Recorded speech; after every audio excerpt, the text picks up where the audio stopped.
Gadanan sarong 18 anyos na babayi kan mahulog ang piglulunadan kaining motorsiklo sa ampas sakop kan Sitio Alawiha o Pinamarbuhan, Mobo, Masbate. Alas 4:06 nin hapon kan nakaaging Domingo, Disyembre 15. Pigbisto ang biktima na si Rohenia Rapsing, residente kan Barangay Corbada, Katayngan, Masbate. Pigbisto man ang driver kan motorsiklo na si Luke Cantuba, 19 anyos, residente kan Sitio Matungaw, Tugbo, Masbate, nalugadan sa insidente.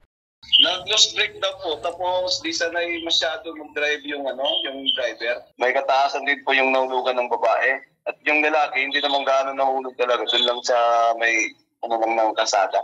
Yung babae po yung tumilapon, ma'am, sa motor.